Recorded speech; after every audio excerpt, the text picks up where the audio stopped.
Olá e bem-vindas e bem-vindos. Hoje a gente vai mergulhar fundo numa história de traição, de filosofia e de muita fúria que define um dos pilares de Vampiro à Máscara.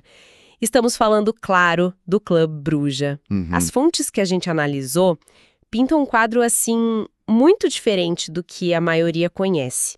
É uma história cheia de reviravolta, de mentira, de versão que contradiz a outra. Nossa missão aqui é tentar separar o que é mito do que talvez seja a verdade por trás da lenda. Exato. Ok, vamos lá. A imagem clássica dos brujas, sabe? Aquela dos filósofos rebeldes que viram o sonho ser destruído em Cartago, talvez seja a maior manipulação da história dos vampiros. E o mais fascinante aqui é que a gente não está buscando uma única verdade, porque no mundo das trevas isso quase nunca existe. O que a gente vai fazer é explorar como as diferentes narrativas, que estão todas lá nos materiais de origem, moldam a identidade e o destino do clã. Cada versão não conta só uma história diferente. Ela revela muito sobre quem está contando a história. Sabe, a história dos Bruja não é um livro. É tipo uma biblioteca de conspirações. Nossa, é uma ótima perspectiva. E para entender essas narrativas, acho que o melhor ponto de partida é o começo de tudo, a mítica Segunda Cidade. O primeiro grande reduto dos vampiros depois do dilúvio. Os antediluvianos, a terceira geração, estavam no poder. Só que não era um paraíso, né? Longe disso. Era um ninho de víboras, cheio de paranoia, de rivalidade. E bem no centro de uma dessas tempestades estava a fundadora do clã, Bruja, uma figura chamada Ilhas. As fontes descrevem ela como uma visionária, uma filósofa, de um poder absurdo, mas com uma falha terrível. Uma instabilidade emocional que, se manifestava em surtos de fúria que ninguém conseguia controlar. Imagina uma força da natureza que, a qualquer momento, podia explodir e destruir tudo ao redor. Que medo! Essa fúria não era só perigosa, era aterrorizante para os outros antediluvianos. Eles viam nela tipo um presságio do caos que podia consumir todo mundo. E essa instabilidade vira o gatilho para o que é conhecido como o pecado original da história vampírica. Uma de suas crias, um vampiro chamado Troile, aparentemente decide que não dá mais para viver com essa bomba relógio. E ele confronta a senhora dele. E aí acontece o impensável. Troile ataca Elias e comete a primeira diableria registrada contra um antediluviano. Que é o ato de devorar a alma e o sangue de outro vampiro para roubar o poder dele, né? Exato. É o crime supremo, o parricídio vampírico. A ideia de que uma cria podia não só matar, mas consumir a essência do seu criador para ficar mais forte. Isso era inédito. Abalou os alicerces da sociedade imortal. É aqui que tudo começa a ficar realmente interessante. Porque esse ato, essa rebelião definitiva, não foi só um assassinato. Foi a confirmação de uma profecia que todo mundo temia. A de que as gerações mais novas sempre, inevitavelmente, vão se levantar contra as mais antigas. Precisamente. Era uma lenda sussurrada, sabe? A de que as crias repetiriam o ciclo de rebelião que os próprios antediluvianos começaram. Quando Troile, da quarta geração, supostamente destrói Ilis, da terceira, o mito vira realidade. O pânico se instala. Imagino. Os outros antediluvianos olham para as próprias crias e não veem mais filhos. Veem assassinos em potencial. Eu sou o próximo, eles pensam. É por isso que eles somem do mundo, viram lendas. O ato de Troile não mata só a Ilis. Ele destrói a confiança, destrói a segunda cidade e começa a diáspora dos clãs. Certo. Essa é a versão oficial. A história que todo bruxa rebelde conta com certo orgulho. Mas é aqui que a narrativa começa a rachar. E se a diableria nunca aconteceu? Essa é a primeira grande teoria alternativa. Ela é defendida por um grupo bem recluso que se chama de Verdadeiros Bruja. Segundo eles, a Ilis tinha uma disciplina única, um poder de controlar o próprio tempo, chamado Temporis. Controle do tempo? Uhum. Eles afirmam que no exato momento do ataque do Troile, ela não foi destruída. Ela simplesmente deu um salto no tempo, desapareceu e deixou o Troile achar que tinha vencido. Ela escapou ilesa para poder observar tudo das sombras. Peraí, se essa teoria for verdade, por que a maioria dos vampiros não sabe disso? Como que os verdadeiros bruxa mantiveram isso em segredo por tanto tempo? Eles dizem que o segredo é a maior arma deles.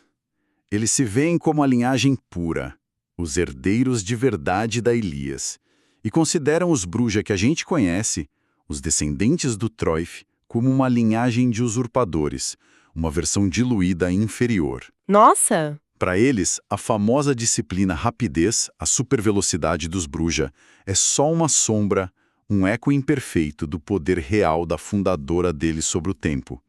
Eles se escondem, esperando a hora certa para reclamar o que é deles. De rebeldes icônicos para uma linhagem bastarda, que reviravolta. Mas as fontes trazem outra possibilidade, ainda mais ousada, que sugere que talvez o Trelley nunca tenha existido. Essa é uma teoria que beira a paranoia, mas é fascinante.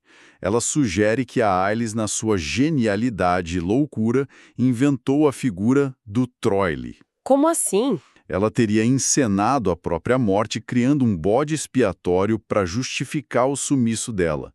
Livre das responsabilidades, dos olhares dos outros, ela podia manipular a Jihad, a guerra eterna, das sombras, sem que ninguém soubesse que era ela que ainda puxava as cordas. Uma marionetista perfeita. Gosto dessa. E uma terceira teoria joga a culpa num lugar completamente diferente.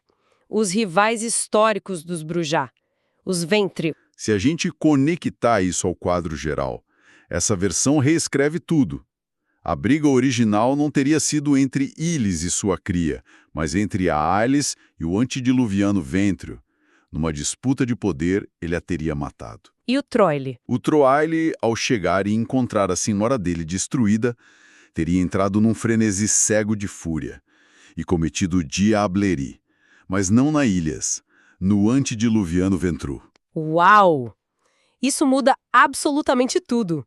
Quer dizer que toda a história conhecida foi uma campanha de difamação gigantesca orquestrada pelos Ventril para esconder a morte do fundador deles. Exatamente. Eles teriam encoberto o próprio fracasso e, de quebra, manchado para sempre a reputação do clã Brujá, pintando Troile como traidor original. Exato. A rivalidade eterna entre os dois clãs teria nascido ali. 3 versões, 3 realidades possíveis. A verdade sobre a origem dos Brujá é uma questão de perspectiva. E cada perspectiva serve a um propósito político. E essa teia de mentiras e propaganda nos leva direto para o capítulo mais famoso e, como a gente está vendo, mais distorcido da história Brujá, a cidade de Cartago. A versão popular, aquela dos panfletos revolucionários, é que Cartago era a utopia Brujá, um sonho de filósofos reis onde vampiros e mortais viviam em harmonia. Um paraíso na Terra. Isso, que foi destruído pela pura e simples inveja dos Ventril de Roma. Uma história linda, inspiradora e, segundo as fontes que a gente analisou, quase inteiramente falsa. A verdade é bem mais sombria. E complexa. Vamos desconstruir isso então. Primeiro ponto, não foi uma criação dos Brujá. Eles não fundaram a cidade. Quando os primeiros Brujá chegaram lá, Cartago já era uma metrópole fenícia poderosa. Eles se apaixonaram por um ideal que já existia, não criaram do zero. Segundo ponto, a tal convivência harmoniosa com os humanos é bem questionável. A religião dominante na cidade era o culto a Baal Hamon. E o que isso significa? Significava sacrifícios humanos em massa, incluindo crianças. Não parece exatamente o tipo de lugar que um filósofo idealista escolheria, né? Definitivamente não. E o terceiro e mais crucial ponto, não foi só a inveja dos Ventril que derrubou a cidade. A história interna é muito mais trágica. A cidade, com sua promessa de um mundo novo, atraiu o Troile. Ele viu ali a chance de construir sua sociedade perfeita. O problema é que a cidade também atraiu outros seres. Que seres? Especificamente os Baali, uma linhagem de vampiros infernalistas. E um de seus Matusaléns, um ser antigo e sedutor chamado Moloch, viu no Troile não um rival, mas uma porta de entrada para o poder. Nossa! Uma história de amor, poder e corrupção no centro de tudo. É muito mais trágico do que a simples inveja dos Ventru que a gente sempre ouviu falar. Exato. Moloch seduziu Troile. Eles se tornaram um casal e passaram a governar Cartago juntos. E lentamente, com o tempo, Moloch começou a corromper os ideais do Troile. Ele o convenceu de que os rituais de sacrifício eram necessários, uma parte vital da cultura da cidade. O sonho da utopia filosófica foi se afogando em sangue. Que triste. A cidade que devia ser um farol de esperança virou um centro de depravação, a ponto de muitos brujá idealistas como o famoso Menelé abandonarem a cidade, desgostosos com a traição do sonho. Agora, se prepare porque aqui vem a maior reviravolta de todas. E se os sacrifícios humanos não fossem para o mal? E se eles fossem a única coisa que impedia um mal muito, mas muito maior de despertar? Isso levanta uma questão fundamental sobre moralidade no mundo das trevas. Existe uma teoria que vem dos próprios Bali que vira essa história toda de cabeça para baixo. Eles acreditam que as entidades antigas e adormecidas para quem os sacrifícios eram feitos não são fortalecidas por eles. Pelo contrário. Como assim? Os rituais, os gritos, o terror, tudo isso as mantém presas em seus sonhos, num abismo distante. O som do sofrimento as convence de que elas ainda governam o mundo, que ainda são temidas, e por isso elas não acordam. Então o alarme de incêndio que todo mundo achava que estava chamando fogo, na verdade, estava mantendo o prédio resfriado, é isso? Exatamente.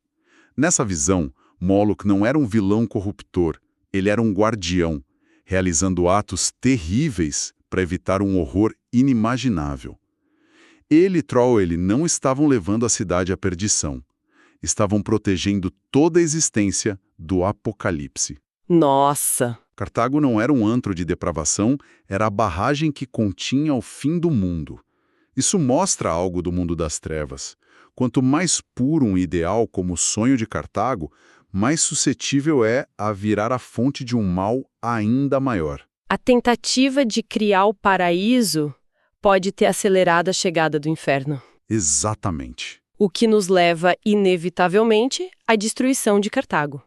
E, de novo, a história popular erra o alvo. Quem deu o empurrão final para que Roma atacasse não foi um Ventru. Foi Helena de Troia, uma poderosa Matusalém do clã Toreador que, visitando a cidade, ficando horrorizada, viajou para Roma e denunciou as práticas infernalistas para todo mundo.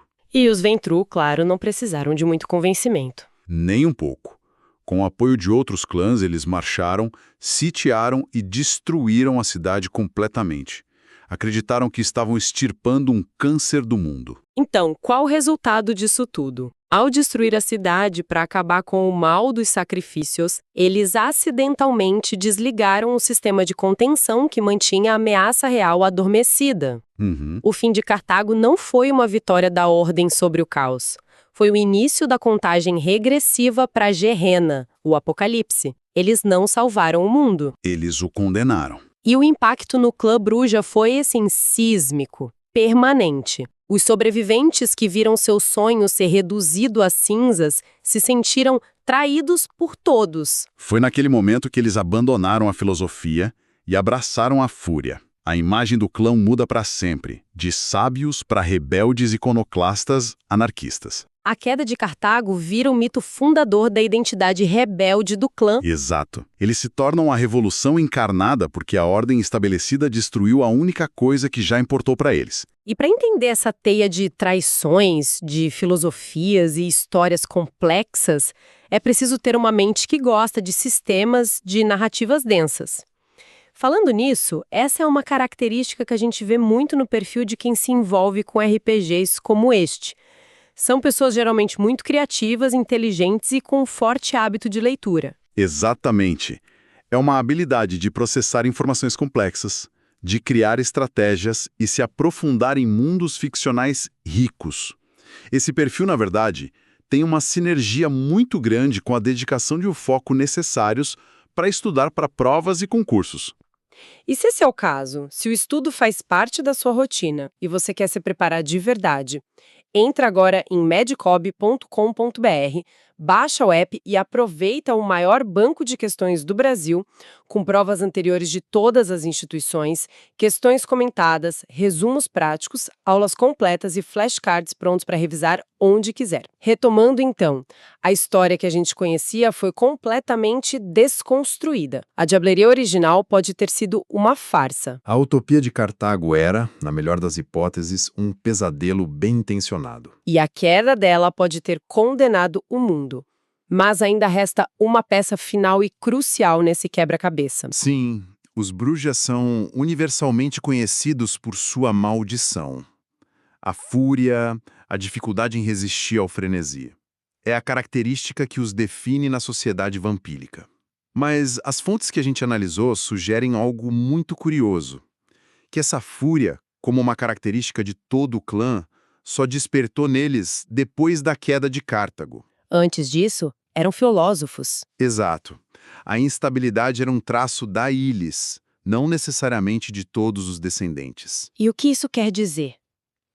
Qual a implicação disso? Isso nos deixa com um último pensamento, uma provocação final.